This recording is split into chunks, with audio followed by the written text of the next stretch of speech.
The hum of the airplane blended with the soft chatter of passengers, but Flight Attendant Jake Sullivan's focus was locked on row 17.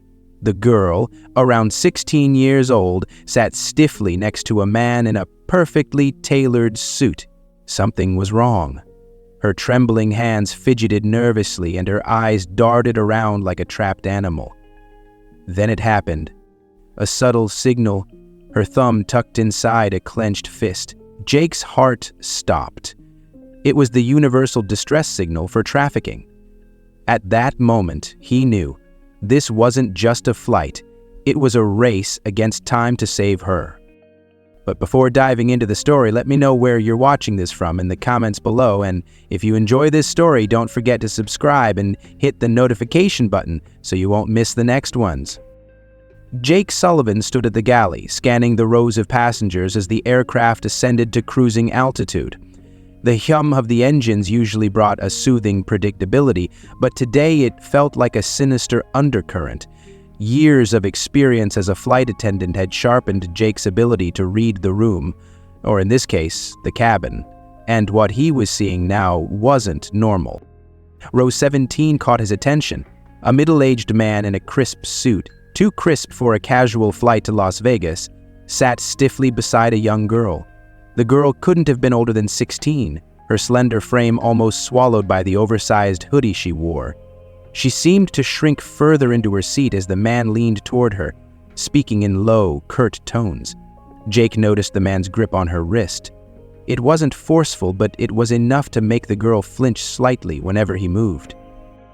Something about their dynamic unsettled Jake. The man introduced himself to a passenger in the adjacent row as Marcus Delgado, mentioning that the girl Lily was his niece. But Jake couldn't shake the feeling that something was off. Marcus's demeanor was overly confident, bordering on aggressive, while Lily looked as though she wanted to disappear entirely. Jake's eyes lingered for a moment longer before a call light dinged in row 22, pulling him away. 2 rows ahead, Sarah Thompson adjusted the book in her lap, though her attention was fixed elsewhere. She had noticed the same pair as Jake, and her instincts were screaming at her. A middle school teacher by profession, Sarah had been trained in recognizing signs of abuse and distress in children. She couldn't ignore the way Lily's hands trembled as she fumbled with the in-flight safety card, or the hollow look in her eyes when Marcus muttered something to her. When Marcus ordered a drink from the passing cart, a bourbon, neat, Sarah made a mental note. Lily, meanwhile, asked for water but didn't drink it when it arrived, merely clutching the plastic cup as if it were a lifeline. Sarah glanced down at her phone, debating whether to act or stay silent. What if she was wrong? The man did say he was her uncle, and it wasn't uncommon for teenagers to look sullen when traveling with adults. But then again, what if she was right? In the meantime, Jake returned to the galley, his mind racing. He discreetly consulted his colleague, Amanda, who was prepping snacks. "Hey," he began, keeping his voice low. "Row 17, that guy with the suit and the girl. Have you noticed anything weird?" Amanda frowned, wiping her hands on a towel. "You mean the one who snapped at me for not having peanuts? Yeah, he seems high-strung. Why, Jake hesitated. "Oh, no, something about them just doesn't sit right with me. The girl looks scared, and he's too controlling. I can't put my finger on it." And Amanda glanced down the aisle. "You think it's worth calling the captain? Maybe getting the authorities involved when we land?" "No yet," Jake said, though his gut told him they were heading in that direction. "I'll keep an eye on them. Let me know if you pick up anything else." Back in row 17, Marcus tapped impatiently on the armrest, glancing at his watch. He leaned in toward Lily, his voice just loud enough for Sarah to hear snippets of their conversation. "You know what happens if you screw this up," he hissed, his words sending an icy chill down Sarah's spine. Lily nodded mutely, her knuckles white as she gripped the boarding pass Marcus had handed her earlier. Sarah couldn't stay silent any longer. She leaned forward slightly, her voice warm and calm. "Hi there. I couldn't help but notice. You look a bit nervous, sweetie. First time flying?" Lily's head jerked up, her eyes wide. Marcus cut in before she could respond. "She's fine," he said sharply, flashing a strained smile. Just a little anxious about flying, isn't that right, Lily?" Lily nodded quickly, but her lips pressed together as if she were suppressing the urge to speak. Sarah's heart sank. This wasn't just anxiety. There was something much darker at play here. Jake, making his rounds with the drink cart, slowed as he approached row 17. He caught the tail end of the interaction and saw the subtle exchange of glances between Sarah and Lily. Jake had seen this kind of silent plea before, victims too terrified to speak openly, but desperate for someone to notice. It was a look that stayed with you long after the flight was over. "Can I get you anything else?" Jake asked, his question directed at both Marcus and Lily. His tone was casual, but his eyes lingered on Lily for an extra beat. Marcus waved him off. "We're good," he said curtly, but Jake noted how Marcus shifted slightly in his seat, almost as if trying to block Lily from view. Jake moved down the aisle but kept Marcus and Lily in his peripheral vision. Back at the galley, he grabbed the intercom handset and debated his next move. The airline had protocols for situations like these, but they required discretion. Making a scene without solid evidence could escalate the situation and put Lily in even more danger. He decided to loop in the captain. "Hey, Captain Mills," Jake said over the headset, keeping his voice steady. "We might have a situation in the cabin. Row 17, male passenger with a teenage girl. Something doesn't feel right." "Understood," came the captain's reply. "Keep observing. Let me know if you think it warrants alerting the authorities upon landing." As the flight droned on, Jake and Sarah exchanged subtle glances, each silently weighing their options. Lily's every movement seemed to scream for help, but Marcus's dominating presence kept her in an invisible cage. The tension in the cabin was palpable, and Jake knew one thing for certain. Whatever was happening in row 17, it wasn't just another routine flight. Something had to be done, and soon. As Jake pushed the beverage cart down the aisle, his thoughts lingered on row 17. Marcus's domineering presence, Lily's timid demeanor, and the undercurrent of unease gnawed at him. He handed a cup of orange juice to a passenger and was about to move on when Lily glanced up. Their eyes met for a fleeting second, but it was enough. Jake froze. Lily's trembling hand moved subtly, forming a closed fist with her thumb tucked inside. A signal Jake had seen during safety briefings on human trafficking awareness. His heart thundered in his chest. This wasn't a coincidence or his imagination. This was a cry for help. Maintaining a mask of professionalism, Jake nodded ever so slightly, silently communicating that he understood. He continued pushing the cart down the aisle as though nothing had happened, but inside, his mind raced. The gesture, though small, was a lifeline. He couldn't ignore it.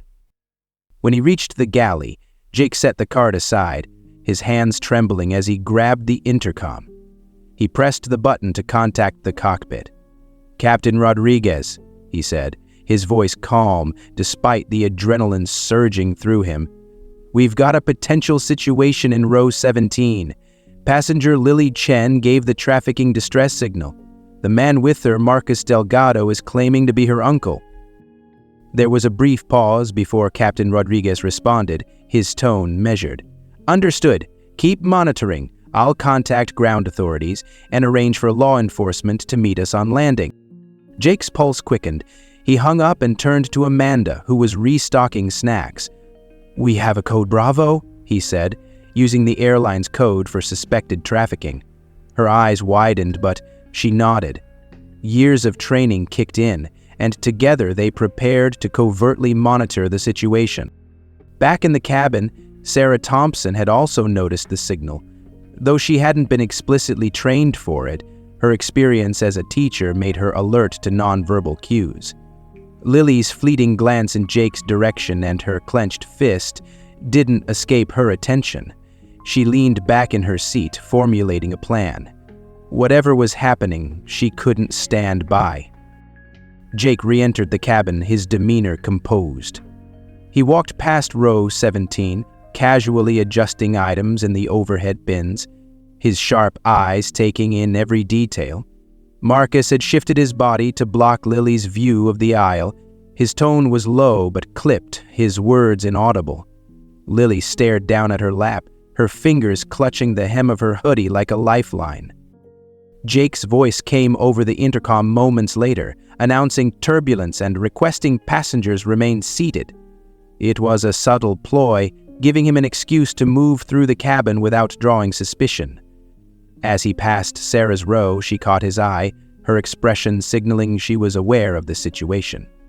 He gave her the briefest nod before continuing.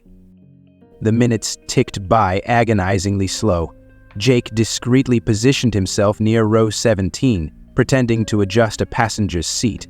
Marcus's phone buzzed and he pulled it out, scrolling through messages.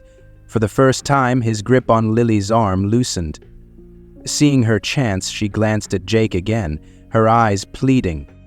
Jake returned to the galley and grabbed a notepad. He scribbled a note, "Stay calm, help is coming," and tucked it into his pocket. Passing by Marcus and Lily again, he faked a stumble, leaning down to steady himself. As he did, he slipped the note onto Lily's tray table. Marcus barely noticed, too engrossed in his phone. Lily's fingers hovered over the note for a moment before she slid it into her lap, her body language shifting slightly. She sat a little straighter, her hands steadying. Jake felt a glimmer of relief. She knew she wasn't alone. Meanwhile, Captain Rodriguez contacted air traffic control, requesting law enforcement meet the plane upon landing. The response was swift. Officers would be waiting at the gate in Las Vegas. Rodriguez relayed the update to Jake, who shared it with Amanda. The plan was in motion, but the stakes remained high. Marcus couldn't suspect anything. As drink service wrapped up, Sarah decided to act. She leaned toward Marcus, adopting a friendly tone.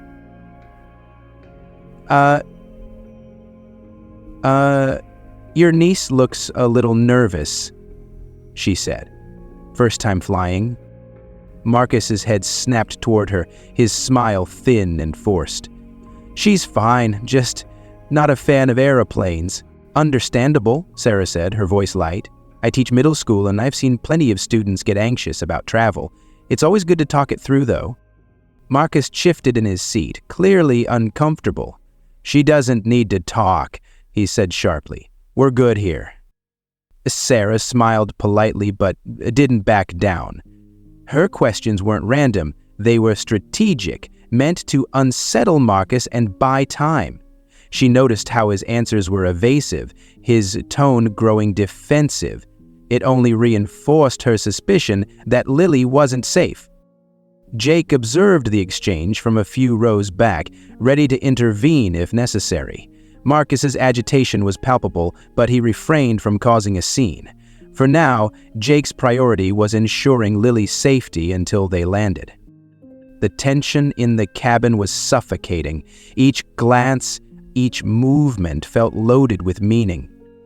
Marcus's phone buzzed again, and this time Jake caught a glimpse of the screen as he walked by. A message read, "Package secured. ETA 3 p.m. Jake's stomach dropped. This wasn't just a gut feeling anymore. This was real. He hurried back to the galley and updated Amanda. "We have confirmation," he said, his voice low. "This isn't a false alarm." Amanda nodded grimly. "We need to keep him in his seat until the authorities board." As the plane began its descent, Jake made one final announcement, instructing passengers to remain seated with their seatbelts fastened. Marcus's eyes darted around the cabin, his body tense. Jake could see the wheels turning in his mind, the realization that something was amiss. But there was nowhere for him to go. When the wheels touched down in Las Vegas, the tension reached its peak. Marcus tried to stand, but Jake was ready.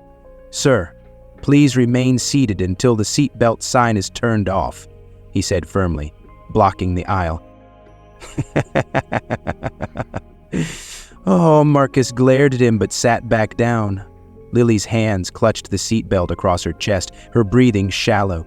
Jake caught her eye one last time, giving her a reassuring nod. The plane taxied to the gate, and as it came to a stop, the cabin doors opened. 2 plainclothed officers boarded, their eyes scanning the rows. Jake discreetly pointed toward Marcus and Lily. In a swift, coordinated motion, the officers approached, identifying themselves. Marcus's face twisted in anger and panic as they instructed him to stand and follow them. Lily, trembling but resolute, was escorted off the plane by a female officer. Jake watched her go, a wave of relief washing over him. The ordeal wasn't over for her, but she was safe now. As the passengers disembarked, Sarah stopped by Jake, her eyes bright with gratitude.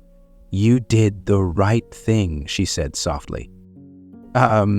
Jake nodded, exhaustion setting in. "We all did."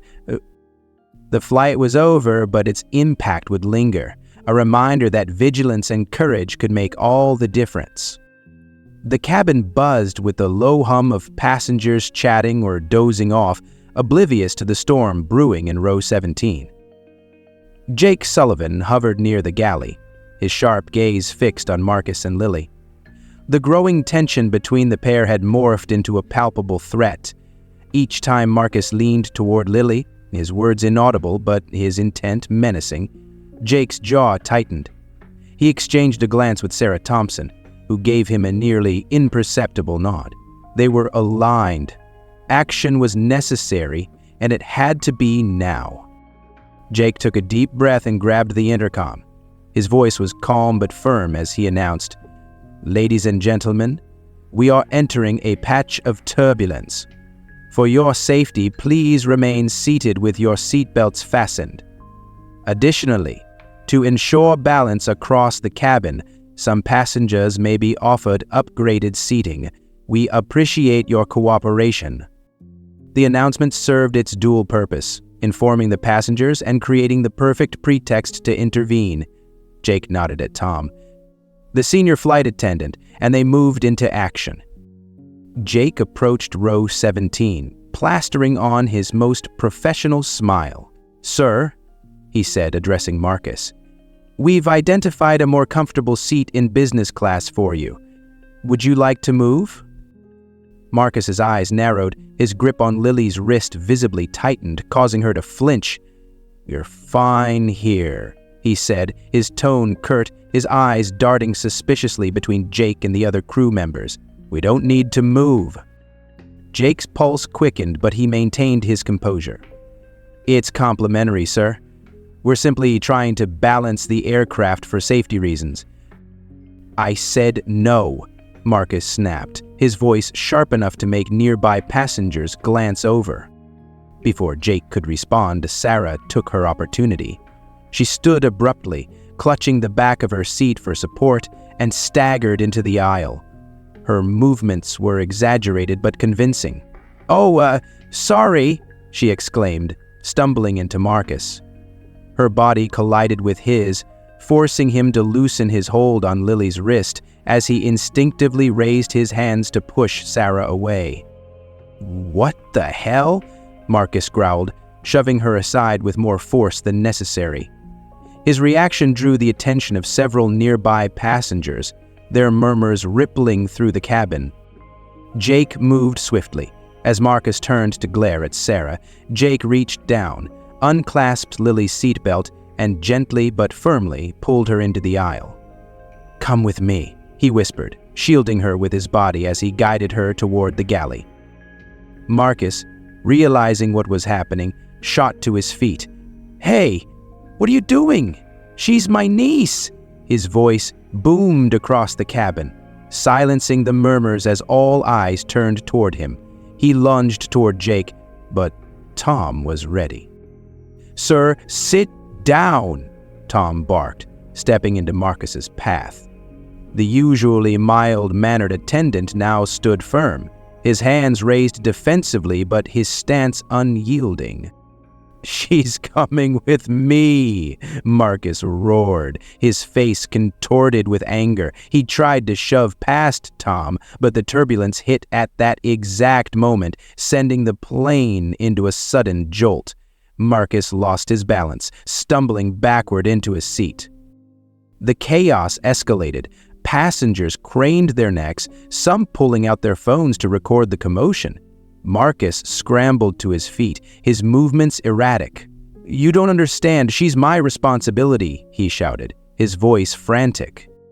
In the galley, Lily clung to Jake, her small frame trembling uncontrollably. "It's okay," Jake whispered, his voice soothing despite the turmoil. "You're safe now." Behind them, Marcus's shouting intensified. He pointed at Jake and Tom, his face red with fury. "They're taking her from me. You can't do this. I'll sue this damn airline." Tom held his ground. "Sir, you need to remain seated. Authorities will address your concerns upon landing." Marcus wasn't listening. He lunged again, his movements wild, but this time he was intercepted, not by the crew, but by Sarah, who had grabbed a water bottle and stepped into his path. "Enough," she said sharply, her voice ringing with authority. "We all see what you're doing, and it ends now." The cabin erupted in gasps. Marcus froze, his eyes darting wildly between Sarah and the crew. His confidence faltered for a moment, replaced by a flicker of panic. Then, like a cornered animal, he lashed out. "You don't know anything. She's my niece. I'm protecting her." "Protecting her?" Sarah's voice was icy, her words cutting through the tension like a blade. "From what? From us? Or from the truth?" The confrontation reached its peak as Marcus lunged again, this time managing to shove past Tom. But he didn't get far. Two male passengers, their faces set with determination, rose from their seats and blocked his path. "Sit down, buddy," one of them said, his tone as menacing as Marcus's had been moments earlier. "You're not going anywhere." Marcus hesitated, the fight draining from him as he realized he was outnumbered. Slowly he sank back into his seat, his chest heaving with rage. Jake, watching from the galley, gave a subtle nod to Amanda, who was standing near the cockpit door. She relayed the situation to Captain Rodriguez, who confirmed that law enforcement was waiting at the gate. The next 20 minutes felt like an eternity. Marcus sat rigid in his seat, his eyes burning with hatred as he glared at the crew and passengers who had turned against him. Lily remained in the galley, clutching a warm blanket Jake had wrapped around her shoulders. She didn't say a word, but her silent tears spoke volumes. Finally, the plane touched down in Las Vegas. The passengers erupted into applause, a common reaction to a safe landing, but this time it felt heavier, charged with unspoken relief. As the aircraft taxied to the gate, Jake leaned down to Lily. "When we stop, there will be officers waiting to help you. You'll be okay." Lily nodded, her small voice barely audible. "Thank you." The moment the doors opened, two plainclothes officers boarded, their eyes scanning the cabin. Jake pointed discreetly to Marcus, who sat hunched in his seat, his fists clenched. The officers approached him with quiet authority. "Mr. Delgado," one of them said, "we need you to come with us." Oh. Marcus's head snapped up. "What? No, she's my niece. This is a mistake." The officer's expression didn't waver. "Please stand up, sir." As Marcus was escorted off the plane, his protests faded into the distance. Lily, accompanied by a female officer, followed shortly after. Her steps were tentative, but she walked with a newfound sense of freedom, her chin slightly higher than before. In the aftermath, the cabin buzzed with subdued conversation. Passengers exchanged theories and congratulations, while Sarah and Jake shared a moment of quiet reflection. "You did good, Jake," Sarah said, her voice filled with admiration. "We all did," Jake replied. the weight of the ordeal settling on his shoulders. "She's safe. That's what matters." As the passengers disembarked, many stopped to thank the crew. One woman clasped Jake's hand, her eyes glistening with tears. "You saved her life," she said simply. Jake nodded, swallowing the lump in his throat. The flight was over, but its impact would linger. A reminder that vigilance and courage, even at 300 feet, could change a life forever. As the aircraft taxied to the gate, the anticipation in the cabin was electric. The passengers who had witnessed the dramatic confrontation exchanged murmurs of curiosity and unease. At the front of the plane, the cabin door opened and law enforcement officers stepped in, their presence commanding immediate attention. Marcus, seated in row 17, had gone pale, his once aggressive posture replaced by stiff, nervous tension. The lead officer approached him. "Marcus Delgado, you are under arrest for suspicion of human trafficking," he said, his tone steady and unyielding. Marcus bolted upright, his face twisting with fury. "This is a mistake," he shouted, his voice desperate as he looked around the cabin. "She's my niece. I'm just protecting her." But the passengers were unmoved. A few even began to clap, the sound swelling as the officers secured Marcus's wrists in handcuffs. The noise drowned out his protests, transforming into a collective act of defiance against the man whose true intentions had become evident. Lily, meanwhile, remained at the back of the plane, flanked by a female officer and Jake. Wrapped in the blanket Jake had given her, she clung tightly to his arm, her wide eyes fixed on Marcus as he was led down the aisle. For a moment, their gazes locked. Marcus's face contorted with a final venomous glare, but Lily didn't flinch this time. Instead, she turned away, her expression resolute, her grip on Jake loosening slightly. As Marcus disappeared through the cabin door, Lily exhaled deeply, her shoulders sagging under the weight of exhaustion and relief. The applause swelled again, this time directed toward her. Passengers smiled encouragingly, a few wiping away tears. It was a moment of quiet triumph, a collective acknowledgement of her bravery. Once on the tarmac, Lily was escorted to a private area in the terminal where her parents were waiting. Jake watched from a distance. As they rushed toward her, their faces etched with worry and overwhelming relief. Her mother dropped to her knees, gathering Lily into her arms, sobbing uncontrollably. Her father stood behind them, his own tears silently streaking his face as he placed a protective hand on Lily's shoulder. The reunion was poignant, a stark contrast to the chaos of the flight. Jake felt a lump rise in his throat as he observed the scene. For all the danger and uncertainty, this moment, seeing Lily safe and reunited with her family, made every risk worth it. The investigation into Marcus Delgado moved swiftly. Authorities discovered incriminating evidence in his luggage, a fake ID for Lily, forged guardianship papers, and a burner phone with a series of coded messages. Combined with Lily's testimony, the evidence painted a chilling picture of a trafficking ring operating across several states. Marcus was revealed to be a key player, responsible for transporting vulnerable individuals like Lily to unknown fates. The story made national headlines. Media outlets praised the swift actions of the flight crew and passengers, highlighting the critical role that Jake played in saving Lily. Advocacy groups against human trafficking lauded the airline's efforts, using the incident as a rallying cry for greater awareness and training in recognizing trafficking indicators. But not everyone was immediately supportive. Jake's decision to intervene, though heroic, was scrutinized by the airline's internal review board.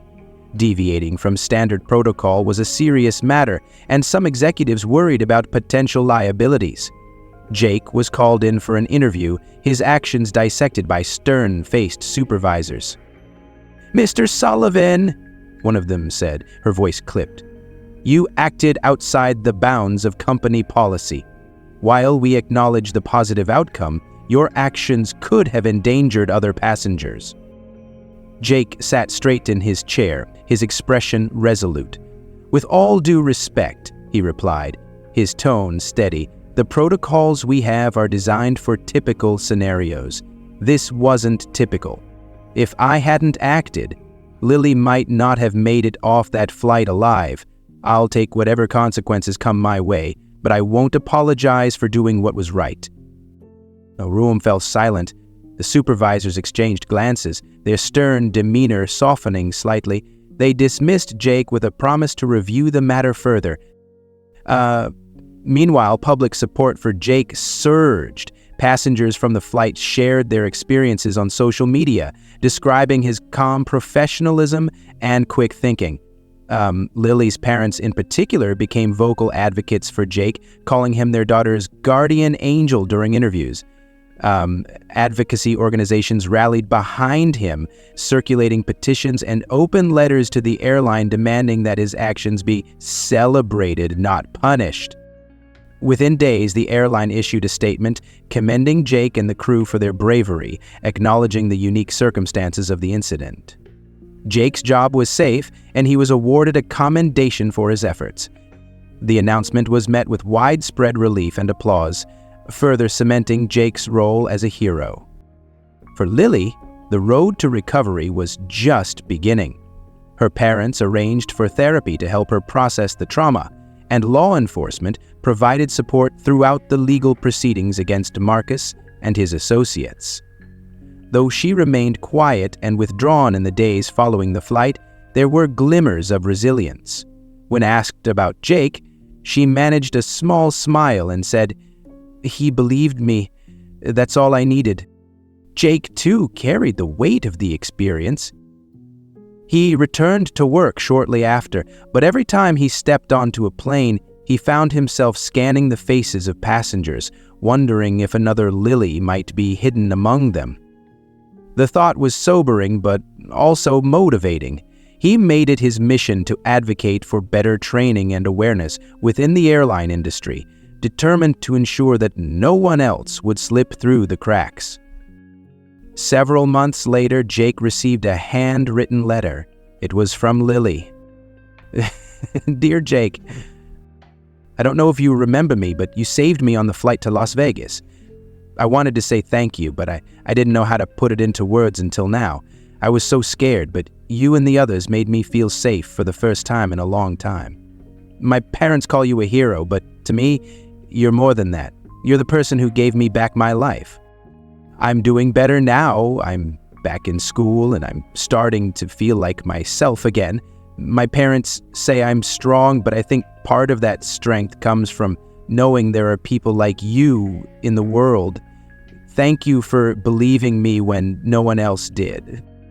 Love, Lily." Jake read the letter twice, his chest tightening with emotion. He folded it carefully and tucked it into his bag, knowing it was something he'd carry with him forever. The incident on Flight 48182 became a watershed moment for the airline industry. Policies were reevaluated and new training programs were implemented to help flight crews recognize and respond to signs of human trafficking. Jake became a key advocate for these changes, traveling to conferences and training sessions to share his story. His message was simple but powerful. Trust your instincts. One small action can save a life. Lily's story, too, had a lasting impact.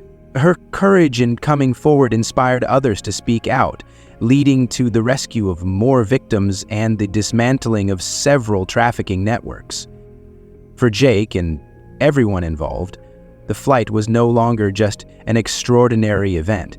It was a catalyst for change, proof that even in the most unlikely circumstances, ordinary people could make an extraordinary difference. As Jake boarded his next flight, he carried not just Lily's letter, but the weight of the lesson he had learned that day. Vigilance, compassion, and courage could shine even in the darkest of skies. And sometimes, being a hero meant simply listening when someone silently cried out for help. The creation of Signals of Hope transformed a harrowing experience into a beacon of action and resilience. Jake, Sarah, Captain Rodriguez, and Lily worked tirelessly to establish the nonprofit, their shared determination fueled by the events of that unforgettable flight. What had begun as a spontaneous act of bravery now evolved into a global movement, sparking hope for countless lives. Signals of Hope started small, with workshops held in community centers and schools, teaching the same hand signal that saved Lily. Jake often led the sessions, his calm demeanor and first-hand account captivating audiences. One signal, one moment, he would say, can mean the difference between freedom and captivity. Sarah, leveraging her background as a teacher, spearheaded curriculum development. She ensured the program reached children nationwide, equipping them with knowledge not just to protect themselves, but to recognize danger in their communities. It's about building an army of aware, compassionate individuals, she explained in interviews. Captain Rodriguez, with his deep ties to the aviation industry, helped expand the nonprofit's reach into airlines around the globe. His efforts secured partnerships with carriers, embedding Signals of Hope's training modules into their staff onboarding processes. Flight crews worldwide began learning to detect and respond to trafficking, ensuring that skies everywhere became safer. For Lily, speaking publicly about her ordeal was a daunting challenge, but she embraced it with remarkable bravery. Her voice, though young, carried profound weight. At conferences and media events, she recounted her experience not as a victim, but as a survivor, determined to make a difference. And if you want to keep coming back here after I left, I was going to develop panic attacks and tell my parents about their approach to my health. And it took me 10 years to get my life back on track, but I thought no one would notice. But someone did, and that saved my life. Her words inspired not just individuals but entire communities to stay vigilant, fostering a collective responsibility to protect the vulnerable. Lily's resilience became the heart of the nonprofit's message, a living testament to the power of awareness. She worked closely with survivors, helping them share their own stories and connect with support networks. Her journey from fear to empowerment became a rallying cry for action. As Signals of Hope grew, its impact reverberated far beyond its founder's original vision. The nonprofit launched a smartphone app, allowing users to discreetly report suspicious activities. Tips from the app led to numerous investigations, saving lives and dismantling trafficking networks across the country. The organization also established survivor support programs, offering counseling, legal aid, and scholarships. Rescue is just the beginning, Jake often said. True hope comes from rebuilding lives. The survivors who benefited from these programs, like Lily, became advocates themselves, spreading awareness and fighting for systemic change. Captain Rodriguez's aviation network helped bring Signals of Hope to the international stage. Airlines in Europe, Asia, and South America adopted the nonprofit's training programs, and global conferences on trafficking prevention became regular fixtures on the organization's calendar. What began as a single, terrifying moment on a flight to Las Vegas now resonated in airports and classrooms worldwide. The ripple effects of Signals of Hope were undeniable.